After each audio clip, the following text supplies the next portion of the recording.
വിമാനാപകടം നടന്ന സ്ഥലം സന്ദർശിച്ച കേന്ദ്ര വ്യോമയാന മന്ത്രി രാംമോഹൻ നായിഡു രാജ്യം കണ്ട എക്കാലത്തെയും വലിയ ദുരന്തത്തിൽ മുഴുവൻ യാത്രക്കാരും മരിച്ചതായി അഹമ്മദാബാദ് പോലീസ് കമ്മീഷണർ അറിയിച്ചിട്ടുണ്ട്. മരിച്ചവരിൽ ഗുജറാത്ത് മുൻ മുഖ്യമന്ത്രി വിജയ് രൂപാണിയും ഉൾപ്പെടുന്നു. ഇന്ന് ഉച്ചയോടെ 242 പേരുമായി അഹമ്മദാബാദിൽ നിന്ന് ലണ്ടനിലേക്ക് തിരിച്ച എയർ ഇന്ത്യ വിമാനമാണ് പറന്നുയർന്നതിന് പിന്നാലെ അപകടത്തിൽപ്പെട്ടത്. സിവിൽ ആശുപത്രിയിൽ ചികിത്സയിലുള്ളവരുടെ പട്ടിക പോലീസ് പുറത്തുവിട്ടിട്ടുണ്ട്. സംഭവത്തിൽ എയർ ഇന്ത്യ സിഇഒയെ DGCയെ വിളിച്ചു വരുത്തുമെന്നാണ് വിവരം. കേന്ദ്ര ആഭ്യന്തരമന്ത്രി അമിത്ഷാ ഉടൻ സ്ഥലത്തെത്തും. വിവരങ്ങളുമായി S. നന്ദഗോപനുണ്ട്. ഐസൺ ജോസ് ചേരും. ആദ്യം നന്ദനിലേക്കാണ് പോകുന്നത്. നന്ദൻ, ശരി, ഗൗതം അനന്തനാരായണൻ കൂടി ചേരുന്നുണ്ട്. ഗൗതം, വളരെയധികം ദുഃഖകരമായ ഒരു വാർത്തയാണ്. മാത്രവുമല്ല, രാജ്യം കണ്ടതിൽ വെച്ച ഏറ്റവും വലിയ വിമാന ദുരന്തമാണ് ഇപ്പോൾ ഉണ്ടായിരിക്കുന്നത്. വിമാനത്തിലുണ്ടായിരുന്ന ആരും ഇന്ന് ജീവനോടെ ഇല്ല, എല്ലാവരും മരിച്ചിട്ടുണ്ട്. മാത്രവുമല്ല, ഈ വിമാനം തകർന്നു വീണ ഹോസ്റ്റലിൽ 50 മെഡിക്കൽ വിദ്യാർത്ഥികളായിരുന്നു ദുരന്ത സമയത്തുണ്ടായിരുന്നത്. പക്ഷെ അവരിൽ 5 വിദ്യാർത്ഥികൾ മരിച്ചതായി സ്ഥിരീകരണം വന്നിട്ടുണ്ട്. മറ്റുള്ളവരുടെ സ്ഥിതി എന്താണ് ഗൗതം? അതുമായി ബന്ധപ്പെട്ട് എന്തെങ്കിലും അറിയാൻ സാധിക്കുന്നുണ്ടോ? ദേവിക, മറ്റ് വിദ്യാർത്ഥികൾ ഇപ്പോൾ അഹമ്മദാബാദിലെ ആശുപത്രിയിൽ ചികിത്സയിലാണ്. ചിലരുടെ നില, ഏതാണ്ട് 10ഓളം വിദ്യാർത്ഥികളുടെ നില ഗുരുതരമാണെന്ന് മനസ്സിലാക്കാൻ സാധിക്കുന്നു. ചിലർ ICUവിലും മറ്റുമാണ് ഇപ്പോൾ ഉള്ളത്. അവർക്ക് ഏറ്റവും മികച്ച രീതിയിലുള്ള ചികിത്സ ഇപ്പോൾ സർക്കാർ ഉറപ്പാക്കുന്നു. എന്തായാലും 5 വിദ്യാർത്ഥികൾക്ക് ജീവൻ നഷ്ടമായിരിക്കുകയാണ്. വിമാനത്തിൽ യാത്ര ചെയ്ത മുഴുവൻ ആളുകളും മരണപ്പെട്ടു എന്നതിനൊപ്പം തന്നെയാണ് ഇപ്പോൾ ഈ മെഡിക്കൽ വിദ്യാർത്ഥികളുടെ ഹോസ്റ്റലിലേക്ക്, മെസ്സിലേക്ക് വിമാനം ഇടിച്ചു കയറുകയായിരുന്നു. അതിനാൽ തന്നെ ഈ കെട്ടിടത്തിൽ ഉണ്ടായിരുന്നവർക്കും ഇപ്പോൾ ജീവൻ നഷ്ടപ്പെട്ടിരിക്കുന്നു. 5 പേരുടെ മരണം ഇതിനകം തന്നെ സ്ഥിരീകരിച്ചിട്ടുണ്ട്. പരിക്കേറ്റവർ ഇപ്പോൾ ചികിത്സയിലാണ്. അവർക്ക് ഏറ്റവും മികച്ചതായ ചികിത്സ നൽകിക്കൊണ്ടിരിക്കുന്നു. 1:38 ഉച്ചതിരിഞ്ഞ് ഈ വിമാനം അഹമ്മദാബാദിലെ അന്താരാഷ്ട്ര വിമാനത്താവളമായിട്ടുള്ള സർദാർ പട്ടേൽ എയർപോർട്ടിൽ നിന്നും ഈ വിമാനം പറന്നുയരുന്നത്. പക്ഷേ വിമാനം മുകളിലേക്ക് ഉയരാതിരുന്നത് അപകടത്തിന് വഴിവെച്ചു. 5 മിനിറ്റിനകം തന്നെ തൊട്ടടുത്തുള്ള മെഡിക്കൽ ഹോസ്റ്റലിലേക്ക് ഈ വിമാനം പതിക്കുകയായിരുന്നു. തുടർന്ന് വലിയ തീഗോളമായി ഇത് പൊട്ടിത്തെറിക്കുന്നതിന്റെ ദൃശ്യങ്ങൾ ഉൾപ്പെടെ നമുക്ക് ലഭ്യമായിട്ടുണ്ട്. ആദ്യഘട്ടത്തിൽ ഈ എയർപോർട്ടിന്റെ സുരക്ഷ കൈകാര്യം ചെയ്യുന്ന CISFന്റെ ഉദ്യോഗസ്ഥരാണ് ആദ്യഘട്ടത്തിൽ ഈ സ്ഥലത്തേക്ക് ഓടിയെത്തുന്നത്. അതിനുശേഷം പിന്നീട് NDRFന്റെ ടീം ഗുജറാത്തിന്റെ തലസ്ഥാനമായ ഗാന്ധിനഗറിൽ നിന്നും അവിടേക്ക് പറന്നെത്തി. ഗാന്ധിനഗറിൽ നിന്നും 25 കിലോമീറ്റർ അകലെ മാത്രമാണ് ഈ അഹമ്മദാബാദിലെ ഈ സ്ഥലത്ത് ഈ ദുരന്തം ഉണ്ടായിരിക്കുന്നത്. അതിനാൽ ഈ ഗാന്ധിനഗറിൽ നിന്നും NDRFന്റെ 6 ടീമുകൾ ആദ്യഘട്ടത്തിലെത്തി. പിന്നീട് BSFന്റെ ബോർഡർ സെക്യൂരിറ്റി ഫോഴ്സിന്റെ ടീമുകളും അവിടേക്ക് എത്തുന്നുണ്ടായിരുന്നു. ഒപ്പം ഫയർഫോഴ്സും പോലീസും നാട്ടുകാരും ഒക്കെ ചേർന്നുകൊണ്ട്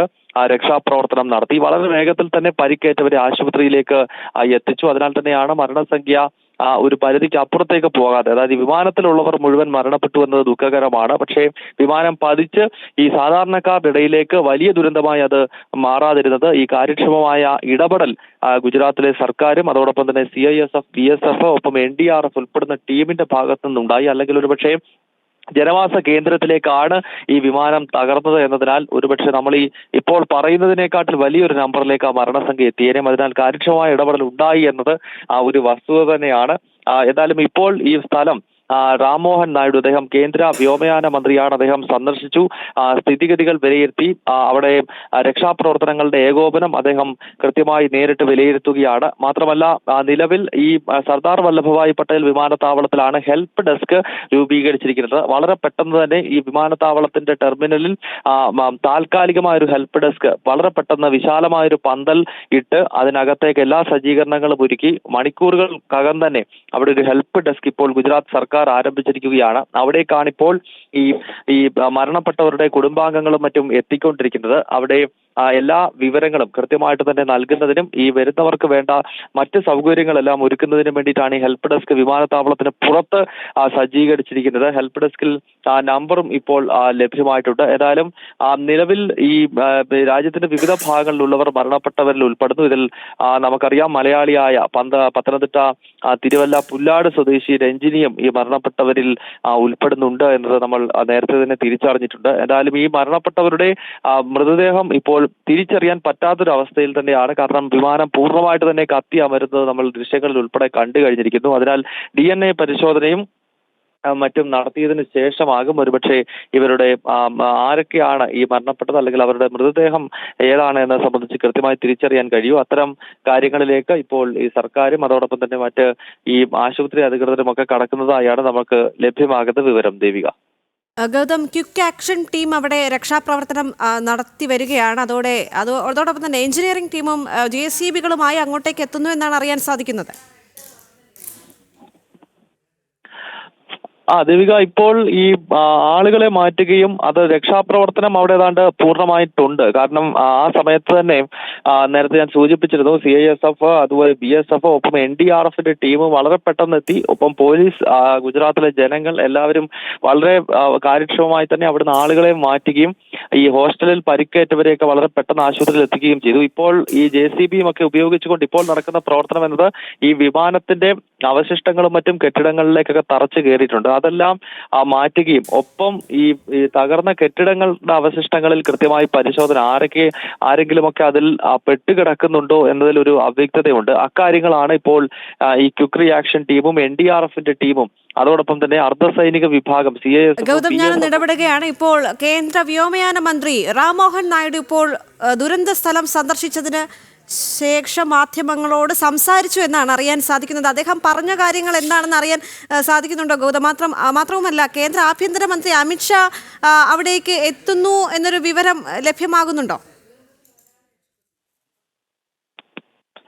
ദേവിക, കേന്ദ്ര ആഭ്യന്തരമന്ത്രി അമിത്ഷാ ഇപ്പോൾ വിമാനമാർഗം യാത്രയിലാണ്. അദ്ദേഹം അല്പസമയത്തിനകം തന്നെ അഹമ്മദാബാദിലെ വിമാനത്താവളത്തിലേക്ക് എത്തുമെന്ന് തന്നെയാണ് മനസ്സിലാക്കാൻ കഴിയുന്നത്. അദ്ദേഹം വൈകിട്ട് ഏതാണ്ട് 5 മണിയോടുകൂടി ഡൽഹിയിലെ വിമാനത്താവളത്തിൽ നിന്നും അദ്ദേഹം അഹമ്മദാബാദിലേക്ക് യാത്ര തുടങ്ങിയിരുന്നു. പ്രധാനമന്ത്രി നരേന്ദ്രമോദിയും ഏറ്റവും പുതിയ റിപ്പോർട്ട്, വിമാന ദുരന്തത്തിൽ ഒരാൾ രക്ഷപ്പെട്ടിരിക്കുന്നു എന്നൊരു റിപ്പോർട്ട് ഈ ഒരു മണിക്കൂറിൽ പങ്കുവയ്ക്കാൻ സാധിക്കുന്നുണ്ട്. അതുമായി ബന്ധപ്പെട്ട എന്തെങ്കിലും അറിയാൻ സാധിക്കുന്നുണ്ടോ ഗൗതം?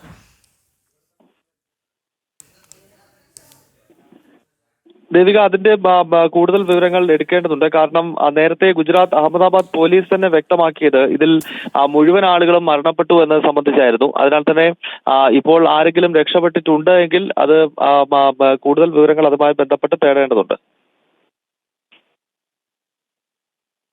മണിക്കൂറിൽ ആശ്വാസകരമായ ചില റിപ്പോർട്ടുകൾ പുറത്തേക്ക് വരുന്നുണ്ട്. അതുമായി ബന്ധപ്പെട്ട് കൂടുതൽ ഔദ്യോഗിക സ്ഥിരീകരണം വരണം. വിമാന ദുരന്തത്തിൽ ഒരാൾ രക്ഷപ്പെട്ടു എന്നൊരു വിവരമാണ് ഈ ഒരു മണിക്കൂറിൽ പങ്കുവയ്ക്കാനുള്ളത്. അതോടൊപ്പം തന്നെ വിമാന അപകടം നടന്ന സ്ഥലം സന്ദർശിച്ച കേന്ദ്ര വ്യോമയാന മന്ത്രി റാം മോഹൻ നായിഡു അതിനുശേഷം സംസാരിക്കുന്നുണ്ടായിരുന്നു. രാജ്യം കണ്ട എക്കാലത്തെയും വലിയ ദുരന്തത്തിൽ മുഴുവൻ യാത്രക്കാരും മരിച്ചു എന്നായിരുന്നു ആദ്യം വന്ന റിപ്പോർട്ട്. പക്ഷേ ഇപ്പോൾ ഒരാൾ രക്ഷപ്പെട്ടിരിക്കുന്നു എന്നൊരു വിവരം ലഭ്യമാകുന്നുണ്ട്. പക്ഷേ ഔദ്യോഗിക സ്ഥിരീകരണം ഇനിയും വരേണ്ടതുണ്ട്. മരിച്ചവരിൽ ഗുജറാത്ത് മുൻ മുഖ്യമന്ത്രി വിജയ് രൂപാണിയും ഉൾപ്പെട്ടിട്ടുണ്ട് എന്ന റിപ്പോർട്ടും കൂടി പുറത്തേക്ക് വരുന്നുണ്ട്. ഇന്ന് ഉച്ചയോടെ 242 പേരുമായി അഹമ്മദാബാദിൽ നിന്ന് ലണ്ടനിലേക്ക് തിരിച്ച എയർ ഇന്ത്യ വിമാനമാണ് പറന്നുയർന്നതിന് പിന്നാലെ അപകടത്തിൽപ്പെടുന്നത്. സിവിൽ ആശുപത്രിയിൽ ചികിത്സയിലുള്ളവരുടെ പട്ടികയും പോലീസ് പുറത്തുവിട്ടിട്ടുണ്ട്. സംഭവത്തിൽ എയർ ഇന്ത്യ CEOയെ DGCയെ വിളിച്ചു വരുത്തുമെന്നും റിപ്പോർട്ടുണ്ട്. ഗൗതം, മറ്റൊരു കാര്യം പറയാനുള്ളത്, ചില വീഡിയോ ദൃശ്യങ്ങൾ പുറത്തേക്ക് വന്നിട്ടുണ്ടായിരുന്നു. ആദ്യം തന്നെ ചില ദുസൂചനകൾ ഉണ്ടായിരുന്നു, ചില കാര്യങ്ങളൊന്നും വർക്കാവുന്നില്ല എന്ന് അതിനകത്തുള്ള യാത്രക്കാർ തന്നെ ആദ്യം റിപ്പോർട്ട് ചെയ്തിട്ടുണ്ടായിരുന്നു, അല്ലേ? ദേവിക, ഈ വിമാനം ഡൽഹിയിൽ നിന്ന് അഹമ്മദാബാദിലേക്ക് എത്തുന്ന ഘട്ടത്തിൽ ഡൽഹി, അഹമ്മദാബാദ്, പിന്നീട് ലണ്ടൻ, അങ്ങനെയാണ് ഈ വിമാനത്തിന്റെ യാത്ര ചാർട്ട് ചെയ്തിരുന്നത്. ആ വിമാനത്തിൽ ഉണ്ടായിരുന്ന ചില ആളുകൾ പറഞ്ഞത് ഈ വിമാനത്തിന്റെ യാത്രാ മധ്യേ ചില വലിയ ചൂടുണ്ടാവുകയും ചില അവലക്ഷണങ്ങൾ ഈ വിമാനം കാണിക്കുന്നുണ്ടായിരുന്നു എന്ന് പറയുന്നുണ്ട്. പക്ഷെ അതിലൊന്നും ഒരു ഔദ്യോഗികമായ സ്ഥിരീകരണമല്ല. ചില ദേശീയ വാർത്താ ഏജൻസികൾക്കും മറ്റും ചിലർ നൽകിയിട്ടുള്ള പ്രതികരണമാണ്. അവർ ഈ വിമാനത്തിൽ യാത്ര ചെയ്തിരുന്നു എന്നതിനെ പറ്റിയൊക്കെ ഇനിയും കൂടുതൽ വ്യക്തത വരേണ്ടതുണ്ട്. പക്ഷേ യാത്രക്കാരെന്ന് അവകാശപ്പെടുന്നവർ ഇത്തരം ചില വിമർശനങ്ങൾ ഉന്നയിച്ചിട്ടുണ്ട്. വിമാനത്തിൽ വലിയ ചൂട് അനുഭവപ്പെട്ടുവെന്നും യാത്രക്കാർ പേപ്പറുകളും മറ്റും ഉപയോഗിച്ച് വീശുന്നുണ്ടായിരുന്നുവെന്നും ആ രീതിയിലുള്ള പരാമർശമാണ് വന്നത്. മാത്രമല്ല അതിന്റെ ലൈറ്റുകളൊക്കെ പല ഘട്ടങ്ങളിലും പ്രവർത്തിക്കുന്നുണ്ടായിരുന്നില്ല. അങ്ങനെ ആകെ അവലക്ഷണം ഈ ഡൽഹിയിൽ നിന്ന് അഹമ്മദാബാദിലേക്ക് ഉള്ള യാത്രാമധ്യേ ഉണ്ടായി എന്നാണ് അഹമ്മദാബാദിൽ ഇറങ്ങിയതായി അവകാശപ്പെടുന്ന ചില യാത്രക്കാർ ഇപ്പോൾ ദേശീയ വാർത്താ ഏജൻസികളോടും മറ്റും പ്രതികരിച്ചിരിക്കുന്നത്.